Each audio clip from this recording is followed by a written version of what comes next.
What is good, y'all? This is Taylor returning for another episode of the Empirical Scouting Podcast alongside your fellow host who just happens to have the same name as me, with Taylor. Today we are going to be focusing in on our Week 1 NFL preview. It is back. Football is back. Thursday Night Football is back. Chiefs versus Lions. What are you excited for?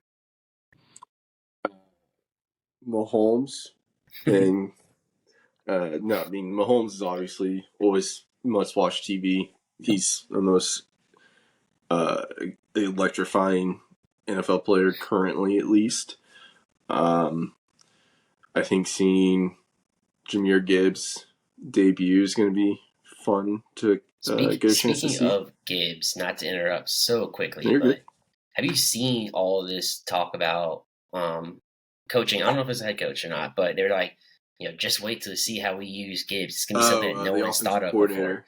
Yeah, and it's like, what with Gibbs? It's like, if you're going to use him as something no one's thought about using him before, are you just going to use him as Jamal Williams? Because that's the only thing I can think of. That was my thought too. I think they're going to use him. I think if this is not just like coach speak, which is always possible, my thought was that they're just going to line him up and let him be the tailback more than we're thinking, because I think a lot of people are thinking that he's going to do a lot of work from the slot and such. Either way, Jahmyr Gibbs is a very fun player to watch play football. I love watching Jahmyr Gibbs. So seeing him is going to be fun for the first time, like on, get real game action. Yeah. So Gibbs, and Mahomes. Yeah, it's going to be one of those things where I personally think they're going to plug him straight into how they use DeAndre Swift. Personally, they're going to give him a couple, 8 to 10 touches out of the backfield, possibly. They're going to line him out wide, out in the slot. They'll have him run routes out of the backfield. I personally just don't see how you draft Jahmyr Gibbs and not use him the way that everyone thinks he was. It was just a quote that I was just like, are you just trying to like trick people? It really to me, like the first thing that popped in my head is he's going to be the actual main feature tailback a lot more than we're thinking. And that could be it. But who knows? Because Montgomery's there. Rushes. Like, I don't know how much Montgomery's going to be used either. Like, and I've never been high on like him as a actual talent more than like an opportunity thing, But that's going to be the interesting thing. I think the biggest like real storyline to look for first is going to be the Chiefs defense without Chris Jones as he continues to hold out.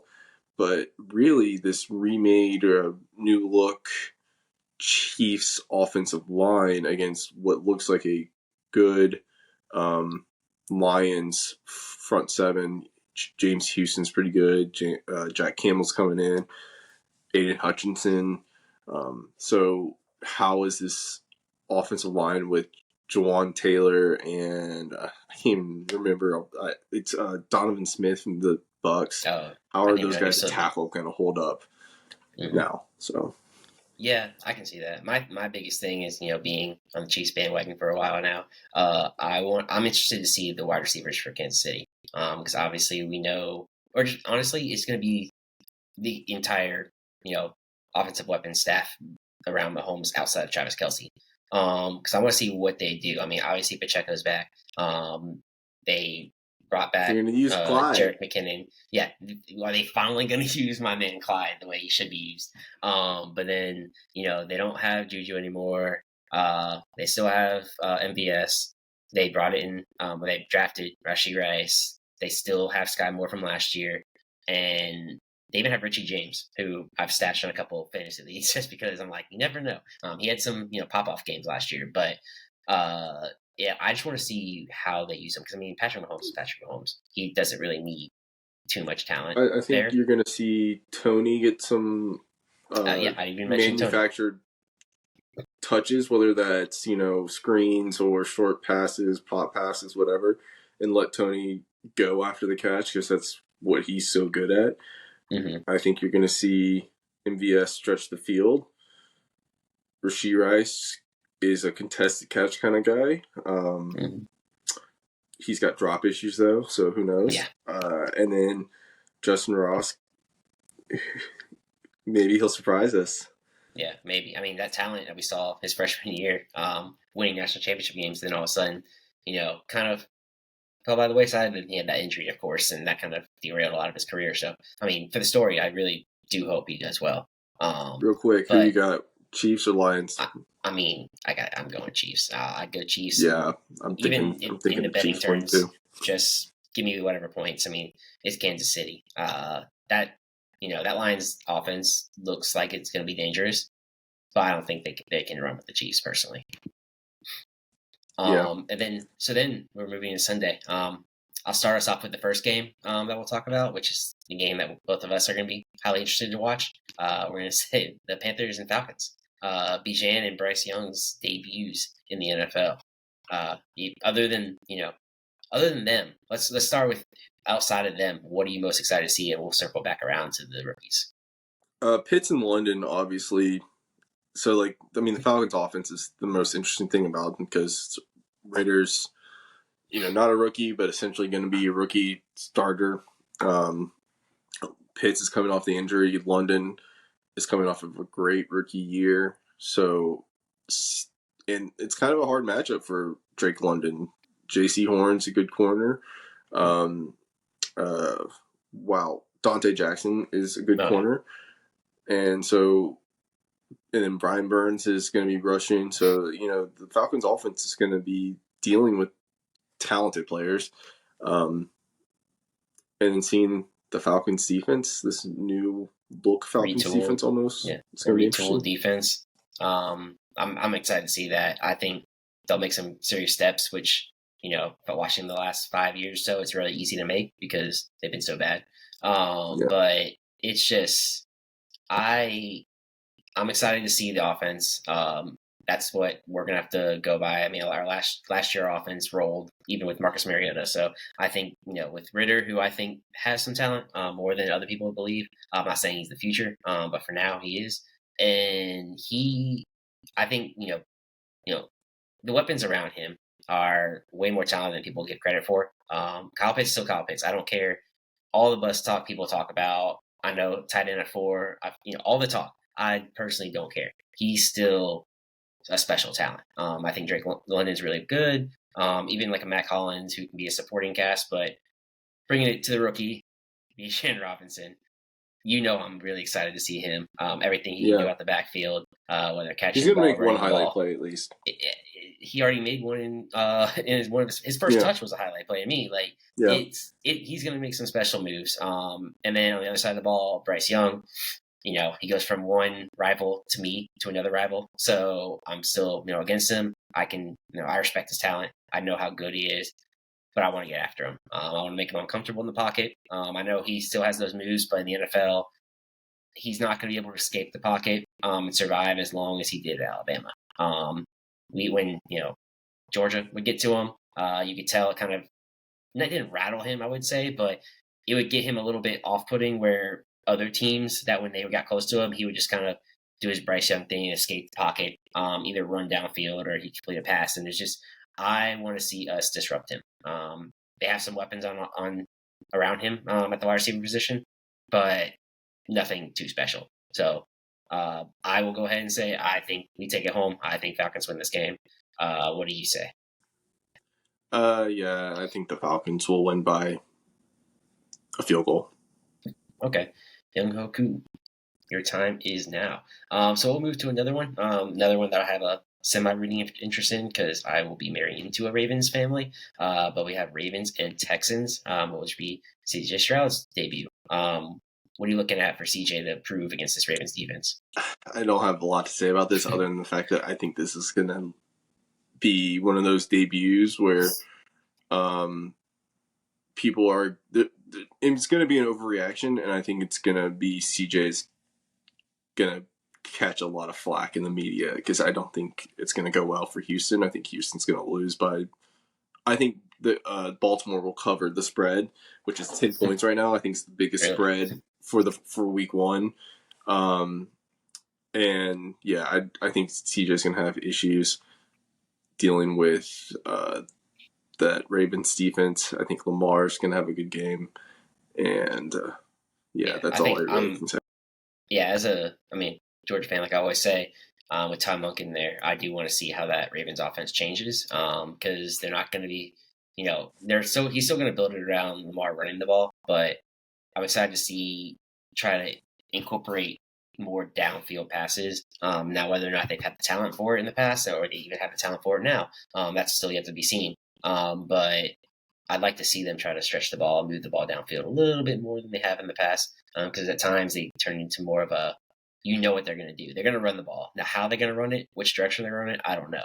But a lot of times in the past, they've turned into that one-dimensional team. Or if they do pass the ball, it's going to Mark Andrews. And it's going to be a little like 7-yard out route or a little 10-yard post route. And it's just one of those things where they need to open it up a little bit more for Lamar. And that's what I want to see for that offense. I think with the addition of Zay, Flowers, and Odell, I don't know how Odell's health is right now. I don't even know. Is Bateman even going to play? Like, I'm not sure, but I think I know he came back, but I don't know if he's going to play week 1. But I know he came back and was practicing. I really think like they've filled out this wide receiver room with like some decent talent along with Mark Andrews and along with Dobbins and such. I think they're going to have a better looking passing attack this year, hopefully, but who knows? But yeah, so we're both going to take the Ravens. I'd take them over 10 as well. I think Ravens going to score. They're over 30. I don't think Texans can really score. Maybe they get 2 touchdowns, but that may be about it. And then we'll move to the last 1 p.m. game. Probably other than the Falcons, your biggest rooting interest. We're going to go Jaguars and Colts for your man Anthony Richardson's debut. What are you looking for in a debut for Anthony Richardson? Just like a glimmer of hope, honestly. Like, and I know like Richardson's going to be able to provide more than a glimmer of hope, like long term, like over the season, and he's probably going to be able to easily deliver that next week. But just something to kind of hang your hat on and say, like, hey, he's getting better at this. Like, we knew it was going to be a long-term project. This is looking better. This is looking better. He's more accurate on these throws. Like, just something to say, like, there's a step forward happening of some sort. I don't really expect him to have a great game. I think the Jags will win this game. I think Trevor Lawrence is going to have a good game. I think Calvin Ridley's going to have a good game. The Colts defense is not going to do well, I don't think. But just, I think Richardson having, hopefully a completion percentage above 50%, which I know that's like, sounds so bad for like an NFL quarterback, but that's really all I'm kind of hoping for him. Yeah. And for me, I would say, I do think he might get that unfair end of the stick as well. Especially facing Jaguars and that offense. I think that offense is going to be able to move the ball up and down the field. Colts always have that like sneaky defense that they're pretty solid, but now not having Jonathan Taylor, which obviously they've been preparing for all offseason. They've known about this, so it's not a surprise. It's not something that's going to catch them off guard. But that running back room isn't anything special. So he's going to need to use his legs. Play either, I'm pretty sure. Even if he plays, still not special. I'll go ahead and say that. But he's gonna have to use legs more than he did in the preseason for sure. He's gonna he has some wide receivers, and that Jaguars defense isn't overly imposing. But I'm just looking for him to use his legs. I need to see it. He's gonna have to use it to be able to survive right now. Speaking of Jaguars defense, though, real quick, I think it'd be nice to see a sack from Trayvon Walker. I know. Coming off of a year where he was, it was also kind of like Anthony Richardson in a way, like just on the other side of the ball, where he was the number 1 pick. I know Richardson wasn't, but Walker was the number 1 pick, and it was always like this guy's so athletic and got so much potential. The ceiling's there, and like he has it's going to be a longer term project, and like. It's harder to temper those expectations when it's not quarterback. But he was not anywhere close to being like first overall pick worthy over Aiden Hutchinson. And even as a Georgia fan, I can say that. I mean, I didn't think he should. I didn't think he should get picked number 1 overall, even at the time. I know some of our friends were on that train, but I was like, it's got to be. If you're going that, it's got to be Aiden Hutchinson. If you're set on D line, you go Aiden Hutchinson. Yeah, it was easy for me. But yeah, now that it's happened and he was the first overall pick, and like coming into year 2, like seeing something would be nice, I think, for Jaguars fans. Yeah, I agree. So who do you think's winning this game? You gonna go with your boy? You gonna go with the Jaguars? Okay, I can see that. I think Jaguars are gonna win as well. I truly believe Anthony Richardson will keep it close at first, but eventually that offense is just not gonna be able to move the ball. They're gonna key in on his legs, and they're gonna force him to beat him in the air. And right now, I don't think he's ready for it. I don't think he's ready to beat teams through the air.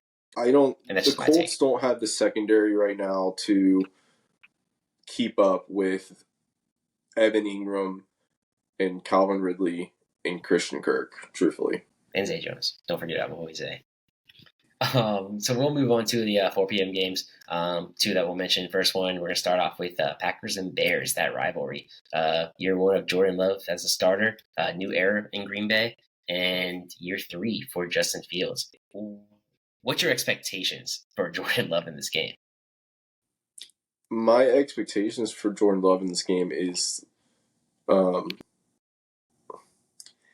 like, they're kind of high, actually. And which is so hard to process. Like, and it's probably not fair considering I wasn't high on. I was gonna say I knew you weren't high on him, so that's kind of interesting that you're hated Jordan Love as a prospect, but at this point he's had 2 years, 3 years. 3 years, I remember. He sat for a couple of years and he's had time to work, and he looked good last year when he came in for that short period of time. I don't think highly of the Bears defense.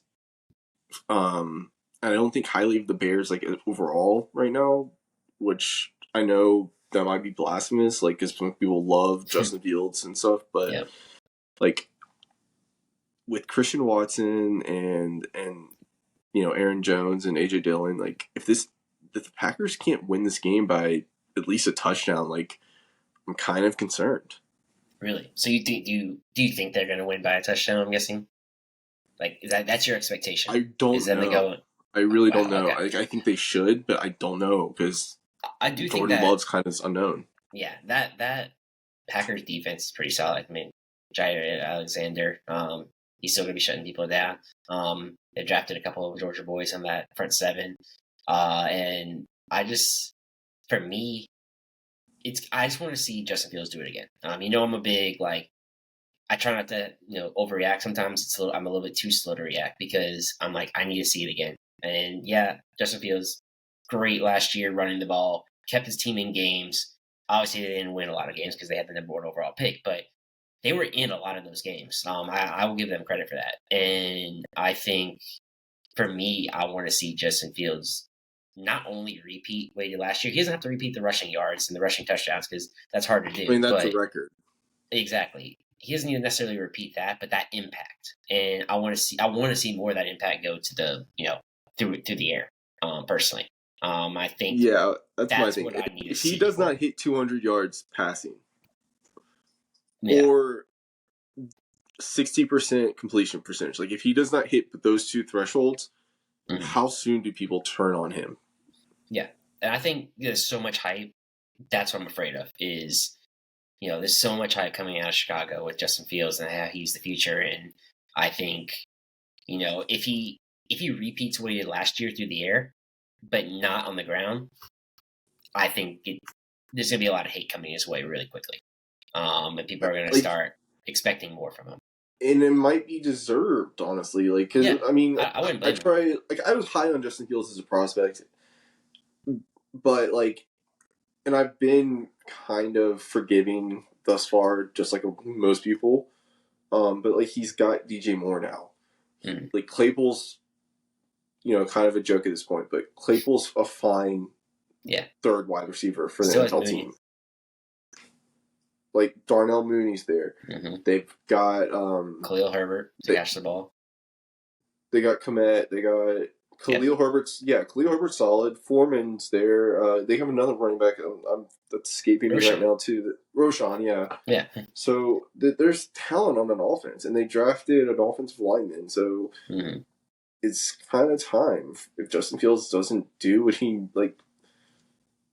Justin Fields this year is where Tua was last year. If that makes sense, like. It's time Tua had to play good last year, and he did play good for the most part, except for the injuries. Minus the injuries, yes. So who do you think is going to win this game? If you had to pick right now, I think the Packers. I think the Packers will win. I just don't know about how much.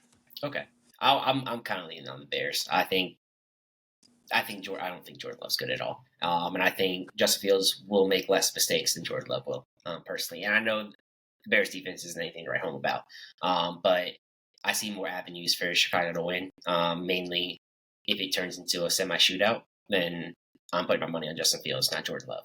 See, that's me. Strangely enough, I feel more comfortable. I think Jordan Love might be the better passer between the two right now. I wouldn't doubt it. I just think, Fields will find ways to score more than Jordan Love personally. Yeah. But we shall see. And then our last 4 p.m. game that we're going to talk about, Dolphins and Chargers. Speaking of Tua. We got Tua versus Justin Herbert. What are you looking for in this game? I'm gonna say outside of Tua's health, making sure he's perfectly good and doesn't get hurt again. I'm gonna take the injury thing out of this. So, what are you most looking forward to in this game? If not Tua, I'm guessing the thing that I kind of would look at the most would be the Dolphins' offensive line, which has been not great outside of like Teron Armstead. Austin Jackson, I think, is their starting right tackle, and like he's notoriously been a bust for them in that same class that they drafted Noah Igbinoghene in the first round. And they're going to have to deal with Khalil Mack and Joey Bosa. So there might be some struggles early on. But then again, the Chargers secondary, like Asante Samuel's great and Derwin James great, but J.C. Jackson struggled in the short time he played last year. So is like Jalen Waddle and Tyreek Hill just might absolutely torch those guys. That's the matchups I'm most interested to see is basically both wide receiver sets versus both defensive backs. They both have some talent. Obviously, the Chargers have the better defensive backs in my opinion with the ones you mentioned, but as a whole group, like I would trust Tyreek Hill and Jalen Waddle to burn the better defensive backs over Keenan Allen, Mike Williams, Quentin Johnson, Josh Palmer. I would trust, Tyreek Hill and Jalen Waddle more. So I just want to see how they perform. It's like ones versus ones and twos versus twos with me, and I just want to see. I just want to see it because I truly think this could be a high scoring game. I think both offenses start clicking. Both quarterbacks are experienced. They're not new. They both had plenty of time. A lot of returning guys. Tua already has a year with Waddle and Tyreek. Herbert's obviously been playing with Keenan Allen and Mike Williams and Quentin Johnson. That isn't being asked to walk in being a number 1 or even number 2 wide receiver. So I think that's going to suit him well. Honestly, he's going to be that. What we always talk about, that slot guy that's just going to run a little drag route underneath the middle, dump off the ball. I guarantee you he's going to get at least 2 of those. They're going to have him a little either in route or drag route across the middle, get the ball, and then be like, go make a play. He's going to get 2 of those. And I'm interested to see what he does with those. And the other side, Tyreek Hill and Jalen Waddle, they can do it all. I love both those guys. I love some speed, especially with wide receivers. So they're going to be, running all over the field. Obviously, I want to see Tua do what he did last year again, minus the injury.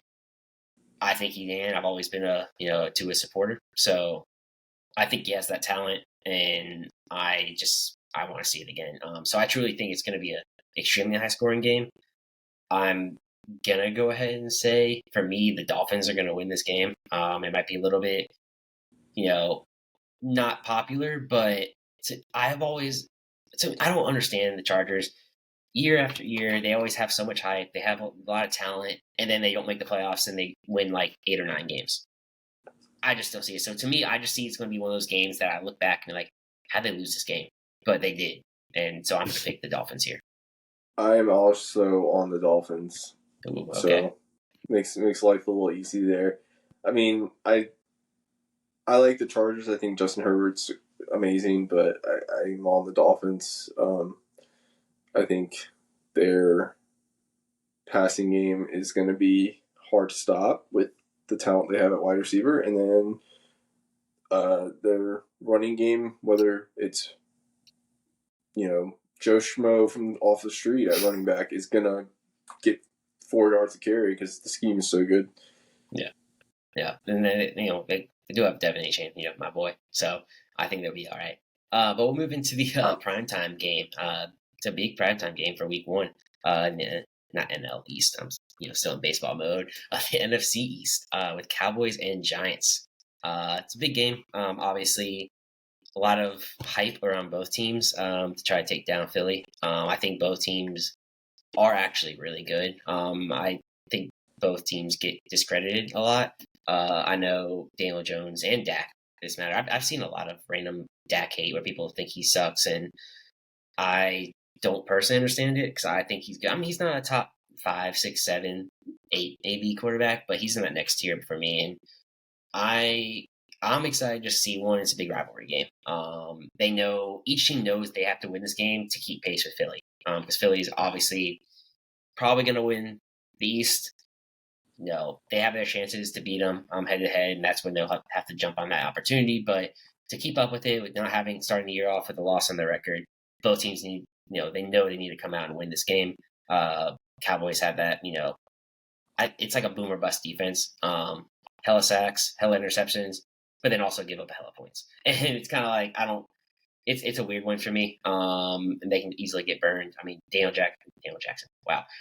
Daniel Jones has improved a lot to me because I've never been a supporter. But last year he kind of turned it up a little bit.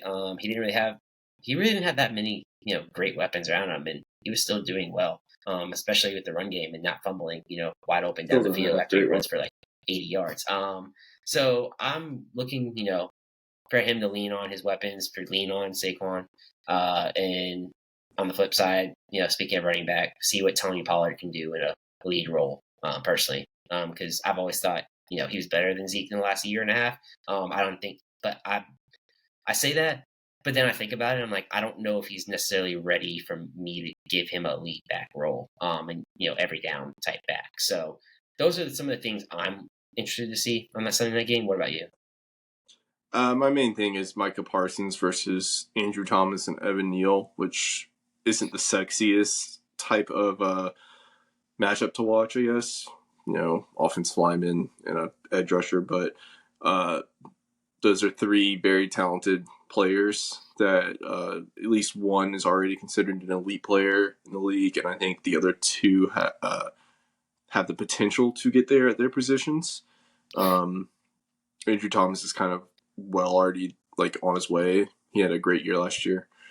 So that's kind of the most intriguing thing for me. Okay. Daniel Jones winning this one. I got the Giants winning this one, I think. I don't know, man. This is a toss-up one, but I'd like the Giants. I'm interested to see Darren Waller and the new receiving options for Daniel Jones. I think they could do good things. I think so too. Yeah, I'm gonna say Giants as well. I had to look it up, but it's a home game for them, so I'm gonna give them I'm gonna give the Giants the edge at home, but let's see Trey Lance. I'm gonna say it's gonna be a toss-up one.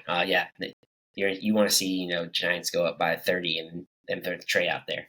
So we'll go into our last game, Monday night game, the debut of Aaron Rodgers, Bills versus Jets. How do you project Aaron Rodgers' first game with New York going, especially against the Bills defense? I think he's gonna have a good game.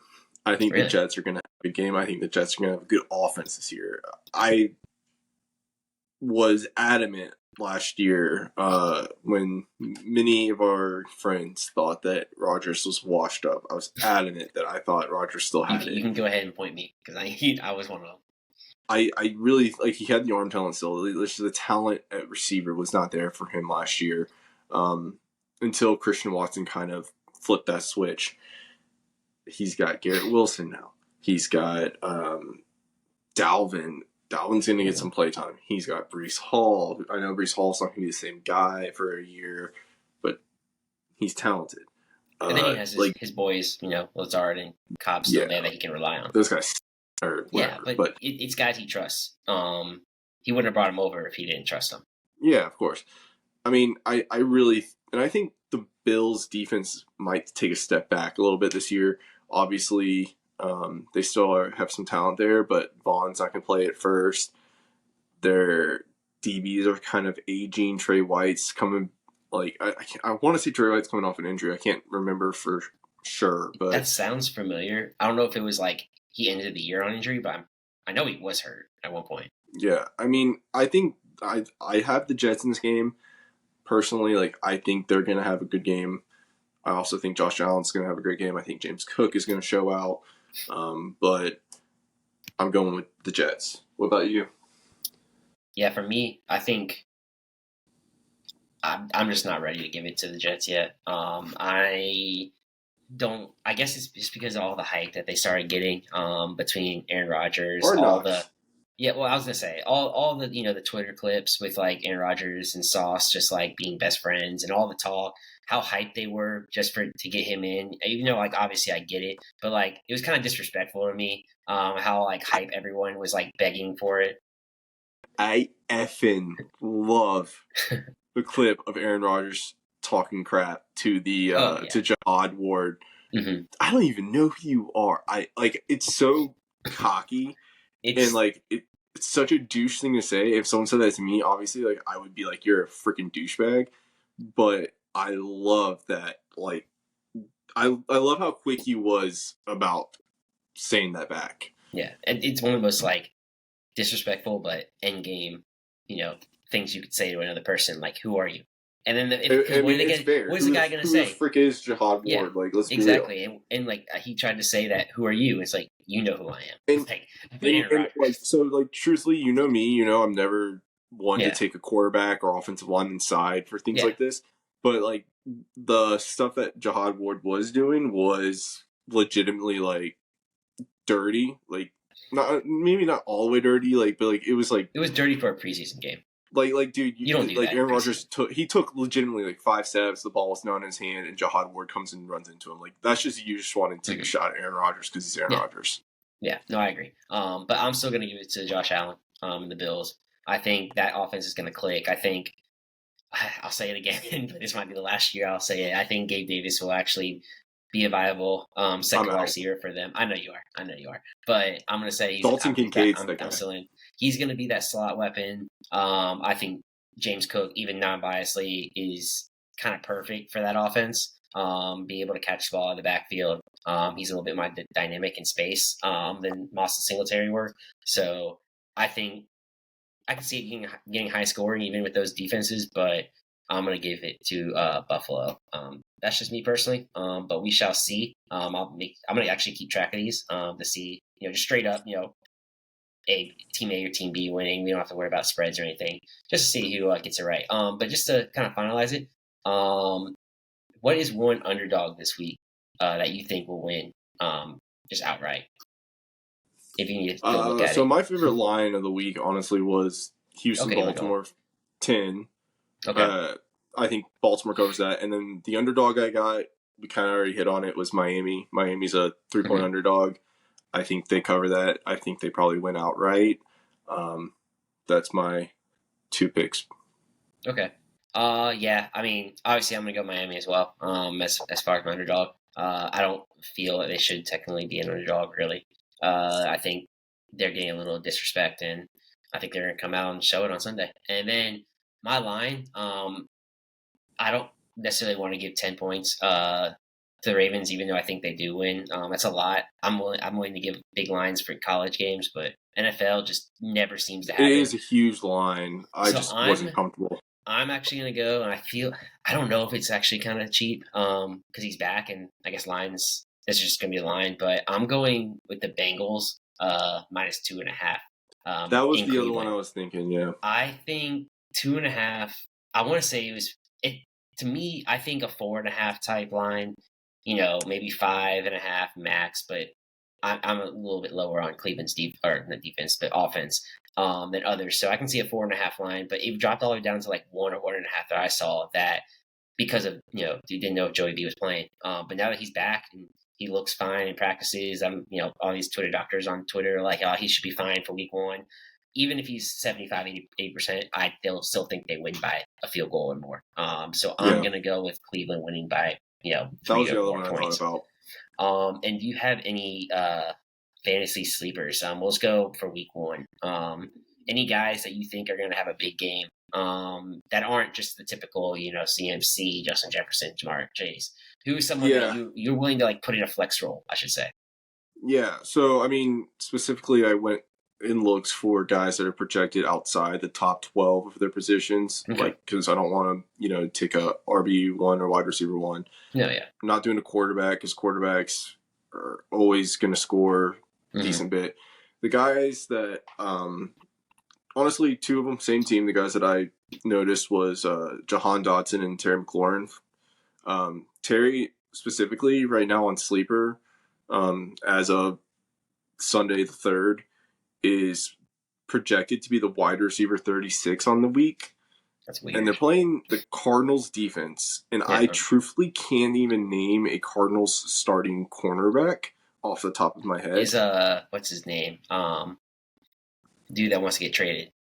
Buda Baker, but Buda Baker's he's not going to cover Terry one-on-one all game. No. But I spent that's like the only defensive guy I think I can think. And I mean, I understand Sam Howell's Sam Howell, he's basically a rookie starter.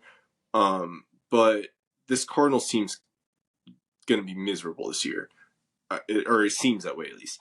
And Terry is projected wide receiver 36 with 9.2 points.